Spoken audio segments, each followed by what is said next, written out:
ಅದೇ ಈ ಸ್ವೀಟ್ ಮಾಡ್ತೀನಲ್ಲ ಯಾವಾಗಲೂ ಅದಿಷ್ಟ ಅವ್ರಿಗೆ, ಮೈದಾ ಸ್ವೀಟು. ನಮ್ಮ ಸಂಗೀತ ಕ್ಯಾಸೆಟ್ಸ್ನವರು ಮಹೇಶ್ ಅವ್ರ ಹೆಂಡತಿ ಹೇಳ್ಕೊಟ್ಟಿದ್ದು ನನಗೆ ಆ ಸ್ವೀಟ್ನ. ಒಂದು ದಿವಸ ಮನೇಲಿ ಮಾಡಿದಾಗ ಅಪ್ಪಾಜಿ ತಿಂದ್ಬಿಟ್ಟು ಭಾಳ ಚೆನ್ನಾಗಿದೆ ಕಂದ ಅಂದರು. ಪ್ರತಿ ಬರ್ತ್ಡೇಗೆ ಅಪ್ಪಾಜಿಗೆ ಮಾಡಿಕೊಡ್ತಿದ್ದೆ ಇದ್ದಾಗ. ಈಗಲೂ ಅಪ್ಪಾಜಿಗೆ ಬರ್ತ್ಡೇಗೆ, ಇವತ್ತಿನ ದಿವಸ ಮತ್ತು ಅಪ್ಪು ಬರ್ತ್ಡೇಗಾಗಲಿ ಅಮ್ಮನ ಬರ್ತ್ಡೇಗಾಗಲಿ ಎಲ್ಲರ ಬರ್ತ್ಡೇಗೂ ಮಾಡಿಕೊಡ್ತಿರ್ತೀನಿ ಸ್ವೀಟ್. ಎಲ್ಲರೂ ನಮ್ಮ ಮನೇಲಿ ಮಕ್ಕಳಿಂದ ಮೊಮ್ಮಕ್ಕಳಿಂದ ಎಲ್ಲರಿಗೂ ಇಷ್ಟ ಈ ಸ್ವೀಟ್ ಅಂದರೆ.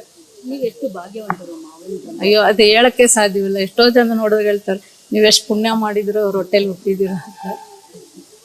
ನಮಗೆ ಇಂಥ ಅಭಿಮಾನಿಗಳು ಸಿಕ್ಕಿರೋದ್ರಿಂದ ನಮಗೆ ಅಪ್ಪ ಅಮ್ಮನೆಲ್ಲ ನಿಮ್ಮನ್ನೆಲ್ಲ ನೋಡಿ ನಾವು ಮರಿತೀವಿ ಅಷ್ಟೇ ಅವ್ರನ್ನ. ಅಮ್ಮ, ನಿಮ್ಮ ತಂದೆಯವ್ರದ್ದು ಎಲ್ಲರೂ ಹೇಳೋರು ಗಿಳಿ ಮೂಗು ಅಂತ. ನೋಡಿ ನಿಮ್ಮ ಮೊಮ್ಮಕ್ಕಳಿಗೂ ಎಲ್ಲರಿಗೂ ಅದೇ ಮೂಗು ಏನಾದ್ರು ಹೇಳೋರು ಅದ್ರ ಬಗ್ಗೆ? ಅಪ್ಪಾಜಿದಂತೂ ತುಂಬಾ ಉದ್ದನೇ ಇದೆ ಬಿಡಿ, ಎಲ್ಲರಿಗಿನ ಒಂದ್ ಸ್ವಲ್ಪ ಉದ್ದನೇ ಜಾಸ್ತಿ ಇದೆ. ತುಂಬಾ ಸರಳವಾಗಿ ಬದುಕುವನ್ನ ಇಷ್ಟಪಡ್ತಿದ್ರು. ಹೌದು ಕೂಡ ಹೇಳ್ತಾ ಇದ್ರು. ಹೌದು ಹೌದು.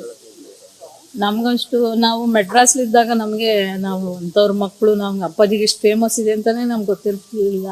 ಇಲ್ಲಿಗೆ ಬಂದಾಗ ನೋಡಿದಾಗ ತುಂಬ ಖುಷಿಯಾಗುತ್ತೆ. ದೇವರು ಎಷ್ಟೊಂದು ಆಸೆ ಪಡ್ತಾರೆ ಜನ ಅಪ್ಪಾಜಿ ಮೇಲೆ. ನಾವು ಎಷ್ಟು ಪುಣ್ಯವಂತರು, ಅವ್ರು ನೋಡೋಕ್ಕೆ ಇಷ್ಟು ಆಸೆ ಪಡ್ತಾ ಇದ್ದಾರಲ್ಲ. ನಾವು ಜೊತೆಲೇ ಇದ್ದೀವಿ, ಜೊತೆಲೇ ಹುಟ್ಟಿದ್ದೀವಿ, ಅವ್ರ ಹೊಟ್ಟೆಲಿ ಹುಟ್ಟಿದೀವಲ್ಲ, ನಾವು ಎಷ್ಟು ಭಾಗ್ಯವಂತರು ಅಂತ ಅನ್ಕೋತೀವಿ. ನೀವು ಅದೇ ಥರ ಸರಳತೆಯನ್ನು ಮೈಗೂಡಿಸ್ಕೊಂಡಿರೋದು ತುಂಬ. ಅಂದರೆ ನನಗೆ ಹೆಚ್ಚಾಗಿ ಕಾಣಿಸೋದು ಆ ರಾಜ್ಕುಮಾರ್ ಅವರು ನಿಮ್ಮಲ್ಲೂ ನೋಡ್ಬೋದು ನಾವು. ಅದೆಲ್ಲ ನಮ್ಮ ಅಪ್ಪಾಜಿ ಅವ್ರ ತಂದೆ ತಾಯಿ ಮೇಲೆ ಇಟ್ಟಿರೋ ಪ್ರೀತಿ. ಅವರು ಫಸ್ಟ್ ಯಾವಾಗಲೂ ಮಾತಾಡಬೇಕಾದ್ರೆ ಪ್ರತಿ ದಿವಸನೂ ಅವ್ರ ತಂದೆ ತಾಯಿ ಹೆಸರು ಹೇಳ್ಕೊಂಡೇ ನಮಗೆಲ್ಲ ಮಾತು ಶುರು ಮಾಡ್ತಾಯಿದ್ರು.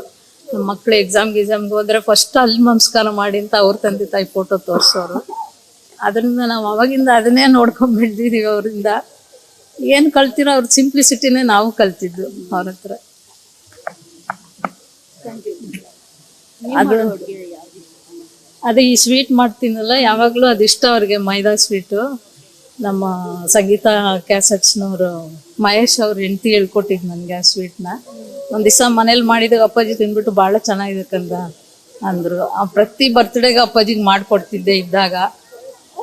ಈಗಲೂ ಅಪ್ಪಾಜಿಗೆ ಬರ್ತ್ಡೇಗೆ, ಇವತ್ತಿನ ದಿವಸ ಮತ್ತು ಅಪ್ಪು ಬರ್ತ್ಡೇಗಾಗಲಿ ಅಮ್ಮನ ಬರ್ತ್ಡೇಗಾಗಲಿ ಎಲ್ಲರ ಬರ್ತ್ಡೇಗೂ ಮಾಡಿಕೊಡ್ತಿರ್ತೀನಿ ಸ್ವೀಟ್. ಎಲ್ಲರೂ ನಮ್ಮ ಮನೇಲಿ ಮಕ್ಕಳಿಂದ ಮೊಮ್ಮಕ್ಕಳಿಂದ ಎಲ್ಲರಿಗೂ ಇಷ್ಟ ಈ ಸ್ವೀಟ್ ಅಂದರೆ. ನೀವು ಎಷ್ಟು ಭಾಗ್ಯವಂತರು ಮಾವನ. ಅಯ್ಯೋ, ಅದು ಹೇಳೋಕ್ಕೆ ಸಾಧ್ಯವಿಲ್ಲ. ಎಷ್ಟೋ ಜನ ನೋಡಿದಾಗ ಹೇಳ್ತಾರೆ, ನೀವು ಎಷ್ಟು ಪುಣ್ಯ ಮಾಡಿದ್ರು ಅವ್ರ ಹೊಟ್ಟೆಲಿ ಹುಟ್ಟಿದ್ದೀರ ಅಂತ. ನಮಗೆ ಇಂಥ ಅಭಿಮಾನಿಗಳು ಸಿಕ್ಕಿರೋದ್ರಿಂದ ನಮಗೆ ಅಪ್ಪ ಅಮ್ಮನೆಲ್ಲ ನಿಮ್ಮನ್ನೆಲ್ಲ ನೋಡಿ ನಾವು ಮರಿತೀವಿ ಅಷ್ಟೇ ಅವ್ರನ್ನ. ಅಮ್ಮ, ನಿಮ್ಮ ತಂದೆಯವ್ರದ್ದು ಎಲ್ಲರೂ ಹೇಳೋರು ಗಿಳಿ ಮೂಗು ಅಂತ. ನೋಡಿ ನಿಮ್ಮ ಮೊಮ್ಮಕ್ಕಳಿಗೂ ಎಲ್ಲರಿಗೂ ಅದೇ ಮೂಗು ಏನಾದ್ರು ಹೇಳೋರು ಅದ್ರ ಬಗ್ಗೆ? ಅಪ್ಪಾಜಿದಂತೂ ತುಂಬಾ ಉದ್ದನೇ ಇದೆ ಬಿಡಿ, ಎಲ್ಲರಿಗಿನ ಒಂದ್ ಸ್ವಲ್ಪ ಉದ್ದನೇ ಜಾಸ್ತಿ ಇದೆ. ತುಂಬಾ ಸರಳವಾಗಿ ಬದುಕುವನ್ನ ಇಷ್ಟಪಡ್ತಿದ್ರು. ಹೌದು ಕೂಡ ಹೇಳ್ತಾ ಇದ್ರು. ಹೌದು ಹೌದು. ನಮ್ಗಷ್ಟು ನಾವು ಮೆಡ್ರಾಸ್ಲಿದ್ದಾಗ ನಮಗೆ ನಾವು ಅಂಥವ್ರ ಮಕ್ಕಳು, ನಮ್ಗೆ ಅಪ್ಪಾಜಿಗೆ ಇಷ್ಟು ಫೇಮಸ್ ಇದೆ ಅಂತಾನೆ ನಮ್ಗೆ ಗೊತ್ತಿರ್ಲಿಲ್ಲ. ಇಲ್ಲಿಗೆ ಬಂದಾಗ ನೋಡಿದಾಗ ತುಂಬ ಖುಷಿಯಾಗುತ್ತೆ. ದೇವರು ಎಷ್ಟೊಂದು ಆಸೆ ಪಡ್ತಾರೆ ಜನ ಅಪ್ಪಾಜಿ ಮೇಲೆ. ನಾವು ಎಷ್ಟು ಪುಣ್ಯವಂತರು, ಅವ್ರು ನೋಡೋಕ್ಕೆ ಇಷ್ಟು ಆಸೆ ಪಡ್ತಾ ಇದ್ದಾರಲ್ಲ. ನಾವು ಜೊತೆಲೇ ಇದ್ದೀವಿ, ಜೊತೆಲೇ ಹುಟ್ಟಿದ್ದೀವಿ, ಅವ್ರ ಹೊಟ್ಟೆಲಿ ಹುಟ್ಟಿದೀವಲ್ಲ, ನಾವು ಎಷ್ಟು ಭಾಗ್ಯವಂತರು ಅಂತ ಅನ್ಕೋತೀವಿ. ನೀವು ಅದೇ ಥರ ಸರಳತೆಯನ್ನು ಮೈಗೂಡಿಸ್ಕೊಂಡಿರೋದು ತುಂಬ. ಅಂದರೆ ನನಗೆ ಹೆಚ್ಚಾಗಿ ಕಾಣಿಸೋದು ಆ ರಾಜ್ಕುಮಾರ್ ಅವರು ನಿಮ್ಮಲ್ಲೂ ನೋಡ್ಬೋದು ನಾವು. ಅದೆಲ್ಲ ನಮ್ಮ ಅಪ್ಪಾಜಿ ಅವ್ರ ತಂದೆ ತಾಯಿ ಮೇಲೆ ಇಟ್ಟಿರೋ ಪ್ರೀತಿ. ಅವರು ಫಸ್ಟ್ ಯಾವಾಗಲೂ ಮಾತಾಡಬೇಕಾದ್ರೆ ಪ್ರತಿ ದಿವಸನೂ ಅವ್ರ ತಂದೆ ತಾಯಿ ಹೆಸರು ಹೇಳ್ಕೊಂಡೇ ನಮಗೆಲ್ಲ ಮಾತು ಶುರು ಮಾಡ್ತಾಯಿದ್ರು. ನಮ್ಮ ಮಕ್ಕಳು ಎಕ್ಸಾಮ್ಗೆ ಹೋದರೆ ಫಸ್ಟ್ ಅಲ್ಲಿ ನಮಸ್ಕಾರ ಮಾಡಿ ಅಂತ ಅವ್ರ ತಂದೆ ತಾಯಿ ಫೋಟೋ ತೋರಿಸೋರು.